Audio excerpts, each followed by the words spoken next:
नमस्कार, मेरे चैनल में आप सभी का स्वागत है।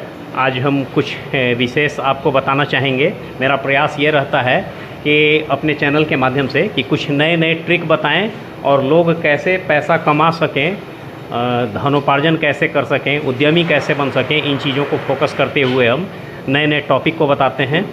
तो आज जो पीछे देख रहे हैं ये सोया पनीर बनाने की जो प्रक्रिया है वो चल रहा है और हम यहाँ के ऑर्गेनाइज़र हैं, इस संस्था में जो इसको तैयार करते हैं उनसे भी हम विशेष बातचीत कराएंगे।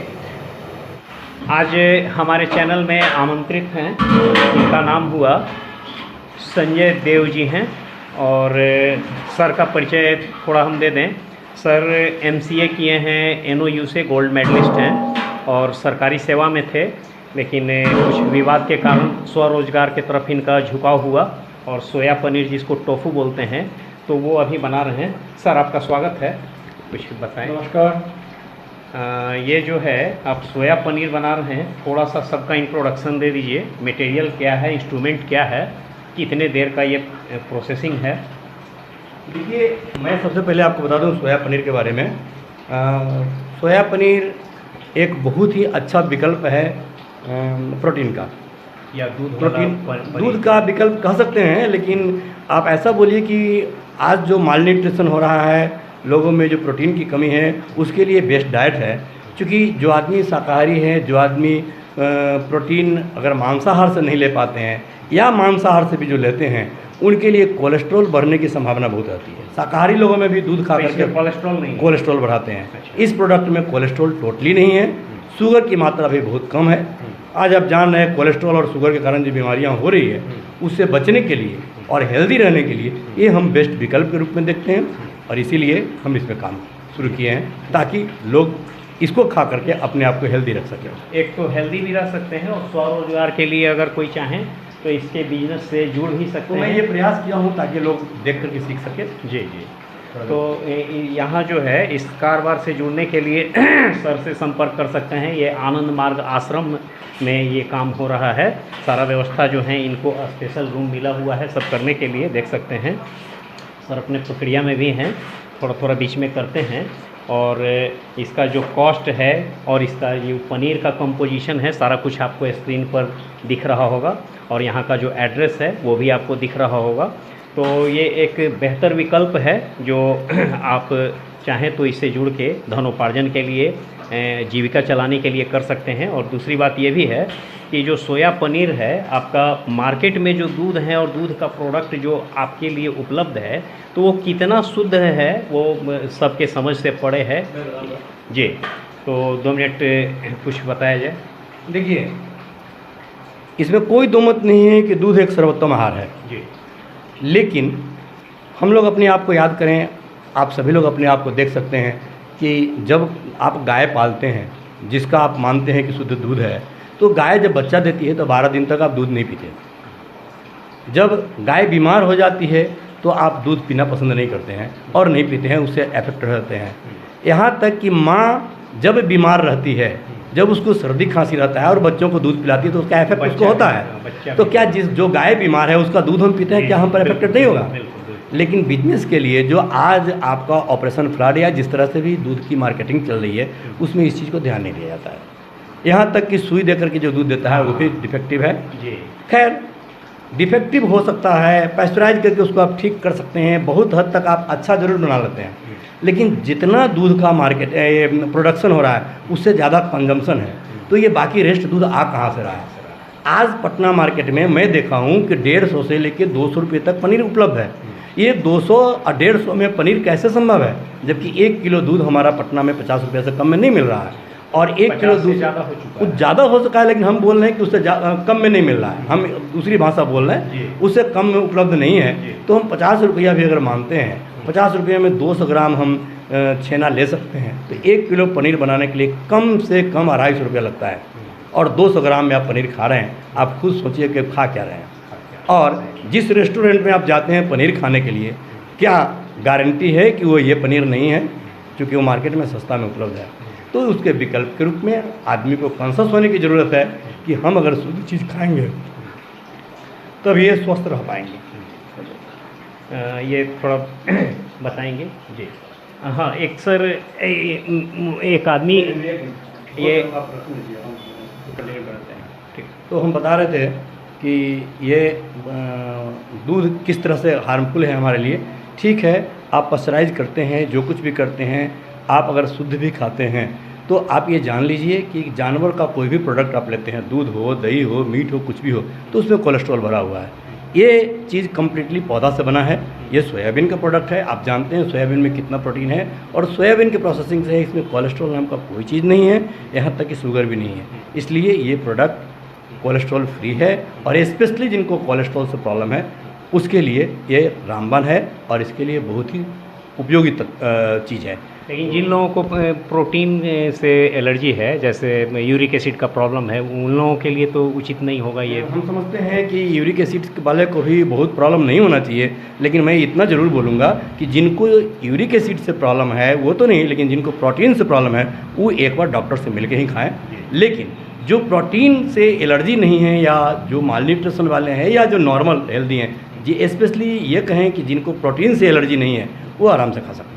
अच्छा, एक सज्जन है वो हमको ध्यान दिलाए कि जो सोया प्रोटीन है या सोयाबीन का दूध है, सोयाबीन का जो प्रोडक्ट है, सोयाबीन का दूध खास करके, तो वो भी बताना चाहे कि हार्मफुल है कुछ मामले में, तो उसके बारे में आपको कुछ देखिए, अभी थोड़ा देर पहले हम आपको बताए हैं कि दूध बहुत सर्वोत्तम आहार है, लेकिन मार्केट में एक ही चीज़ का बहुत तरह का प्रचार रहता है। मेरे पास एक किताब है, अगर आप वहाँ से जरूर जरूर जरूर जरूर जी।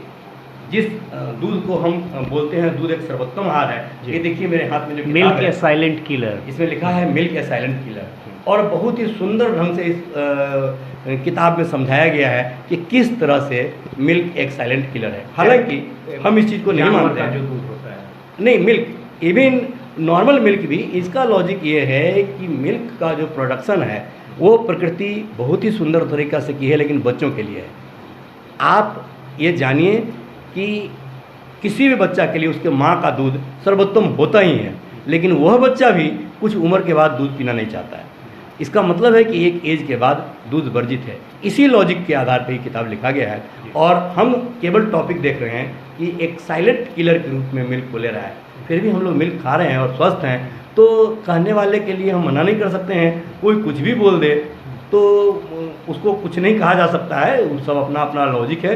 मैं सिर्फ इतना ही जानता हूँ, मैं इसको यूज़ कर रहा हूँ। मैं ये जानता हूँ कि रिच प्रोटीन प्रोडक्ट है जिसमें कोलेस्ट्रॉल नहीं है। तो जिन भाइयों को प्रोटीन से एलर्जी नहीं है या प्रोटीन की ज़रूरत है और कोलेस्ट्रॉल से बचना है, स्पेशली हार्ट वाले लोग जिनको प्रोटीन चाहिए और कोलेस्ट्रॉल नहीं चाहिए, वो तो आराम से इसको खाते हैं। और आपको क्या बोले, दिल्ली में बहुत फेमस है ये, और आउटसाइड इंडिया आप इधर जो बेल्ट देखिए, जापान, कोरिया, चाइना, ये सब एरिया कम्प्लीटली टोफू से भरपूर है, और वहाँ का लोग ये सोया पनीर ही यूज़ करता है। वो लोग दूध पीना, जैसे हम लोग इंडिया में दूध पीना बहुत पसंद करते हैं, दूध को बहुत अच्छा मानते हैं, वैसे वो लोग सोया पनीर को बहुत अच्छा मानता है और दूध से थोड़ा दूरी बना कर रखता है।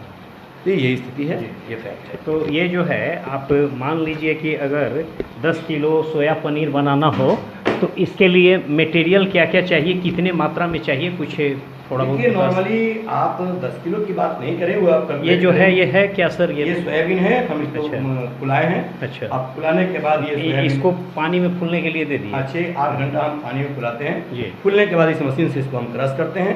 ये मशीन अभी आपको दिखाएंगे कि किस तरह से दूध अलग निकालता है और बेस्ट प्रोडक्ट अलग निकालता है। ये जो है, अगर कम मात्रा में बनाए, घर में बनाना चाहें तो मिक्सी वगैरह इसके जगह यूज मिक्सी के रूप में आप यूज कर सकते हैं। हम आपको इसके बाद आपको बता देंगे कि आप घर में कैसे बनाएं। लेकिन इस मशीन से बनाना बहुत ही आसान होता है। ये दवाई है क्या? ये दवाई नहीं है, मैं फ्लेवर के रूप में 3-4 इलायची डाला हूँ। अच्छा अच्छा, जी 3-4 इलायची डाला हूँ ताकि थोड़ा सा टेस्ट अच्छा आ जाए, और कोई बात नहीं है। आप एक जानिए कि सोया में एक स्मेल होता है, जो स्मेल लोगों को, कुछ लोगों को पसंद नहीं है, और उससे बचने के लिए हम लोग थोड़ा सा इलायची और एडिशनल कोई सब्सटेंस डालते हैं ताकि वो कम हो जाए, लोगों को अच्छा लगे। एक्चुअली ये हेल्दी प्रोडक्ट जरूर है, लेकिन टेस्टी भी हो तो और अच्छा होगा। तो हमारा लोगों का प्रयास है कि टेस्टी मिले ताकि लोगों को इससे एलर्जी नहीं हो। तो ये जो है आप बतौर इंडस्ट्री या उद्यम आधार जो है रजिस्ट्रेशन वगैरह ये सब करा चुके हैं? हाँ, ये MSME से रजिस्टर्ड है, जी। FSSAI अप्रूव्ड है, जी। FSSAI नंबर है जी। और 4 प्रोडक्ट के लिए FSSAI वाले ने परमिशन दिया है। हम लोग प्रयास कर रहे हैं कि सरकार के गाइडलाइन के अनुसार जी जी अच्छा से उसी से किस तरह से रोजगार सृजन किया जा सरकार सके। के गाइडलाइन के अनुसार चल रहे हैं, और इस तरह का कोई आदमी काम करना चाहे तो सरकार से कुछ है योजना, हाँ, लोन या सरकार का योजना है, उसके लिए 33% तक सब्सिडी भी दे रही है। हालांकि हम सरकार के उस योजना का अभी तक लाभ नहीं उठाए जी। हैं, लेकिन लोग चाहें तो उठा सकते हैं। जी जी। और एक चीज़ ये कह रहे थे कि थोड़ा बहुत इसका जो कीमत वगैरह है उसके बारे में आइडिया कुछ दे सकें? देखिए, चूँकि शहर में बनाने से कॉस्टली पड़ता है, हमको प्रोडक्ट भी कॉस्टली पड़ता है, और जरा अच्छा से बनाइएगा, अच्छा से क्लीनिंग कीजिएगा, अच्छा से टाइम दे रहे हैं तो अगर मान लीजिए 1 किलो आप सामान्यतः बनाते हैं तो होलसेल रेट में आप क्या देंगे? हम होलसेल में 250 में देते हैं, 250 पर किलो हम देते हैं। बाकी बाकी मार्केट में आप सब चीज़ लेकर के कॉस्ट लेकर के हम 250 में देते हैं। या अगर थोड़े मात्रा में दे रहे हैं तो कॉस्ट में थोड़ा अंतर आ जाएगा? नहीं, थोड़ा मात्रा में देने से कोई फ़ायदा नहीं है। जो लोग होलसेलर से खरीदते हैं, तो अच्छा है। हाँ, कम से कम 300 रुपये किलो, 350 रुपये किलो लोग खरीदते हैं, लेकिन हम अपने यहाँ से 250 में रिलीज़ कर देते हैं। लार्ज स्केल में अगर हाँ। तो थोड़ा सा सर इंट्रोडक्शन, ये जो है लगता है देखिए, सबसे पहले यहाँ ये मशीन है, ये ये बाहर की मशीन है, ये इंडिया में नहीं बनती है, जी। और पता नहीं इंडिया में बनती भी होगी, लेकिन ये स्टैंडर्ड मशीन हम लोग बाहर से मंगवाए हैं। क्या बोलते हैं इसको? इसको बोलते हैं सोया ग्राइंडर एंड सेपरेटर। अच्छा। ठीक है, ये हम लोग मंगवाए हैं, और बाकी मशीनें इसके सपोर्ट के लिए है। मेन यही मशीन है जो सोया को ग्राइंड करके दूध अलग निकालती है और मेन निकालती है। ये बॉयलर है, ये केवल पानी गर्म करती है। अच्छा, एक नज़र दिखाएं, पानी गर्म सिर्फ सामान्य केवल पानी गर्म करती है, वाटर वेपर और से उसके वेपर से ये स्टलाइजर मशीन है, ये आप सामान्य आप देख सकते हैं। तो टेम्परेचर बताता है, प्रेशर नहीं, बताता है। इसको अभी हम नाम आपको नहीं बता पा रहे हैं, माइंड क्या बोलते हैं, मुंह में नाम नहीं है, आप लोग इसको जानते होंगे। जी। नॉन टीन है, इसको बोलते हैं ऑटोक्लेव बोलते हैं। अच्छा। ऑटोक्लेव से स्टलाइज करते हैं वेपर के द्वारा, ताकि ये हमने डिग्री तो ये मान लेते हैं कि आप ही के तरह अगर कोई आदमी इस कारोबार को करना चाहे, इतना सारा अगर सामान लगा दे तो उसमें क्या खर्च पड़ जाएगा लमसम? देखिए, लोग 2 लाख से भी शुरू कर सकते हैं, लेकिन हम लोगों को चूँकि और भी बढ़िया से करना है, और भी सारी चीज़ें करना है, तो हम लोगों ने लगभग 8 लाख 10 लाख के प्रोजेक्ट में हम लोग चल रहे हैं अभी। धन्यवाद सर आपका। Thank you. तो ये थे संजय देव सर थे, और काफ़ी कुछ जानकारी दिए। और जिन भाई बंधु को जो ये देख रहे हैं, अगर इस कारोबार को जानना समझना चाहते हैं, सर से अगर संपर्क करना चाहते हैं, तो एड्रेस आपको स्क्रीन पर नज़र आ रहा होगा। या फिर इस फील्ड में कुछ अर्न करना चाहते हैं, या इस चीज़ को समझ के कुछ आगे बढ़ना चाहते हैं, तो सर का एड्रेस है, और ये आप बोरिंग रोड आनंद मार्ग आश्रम है, यहाँ पर आके मिल सकते हैं। या फिर कोई आदमी चाहते हैं कि इस कारोबार को बढ़ावा देने के लिए हमारे जो देव सर हैं इनको कुछ सपोर्ट करें, तो इसके लिए भी आप संपर्क कर सकते हैं। ये कंपनी के फॉर्म में देर सवेर इनको खड़ा करने का प्रयास है। धन्यवाद।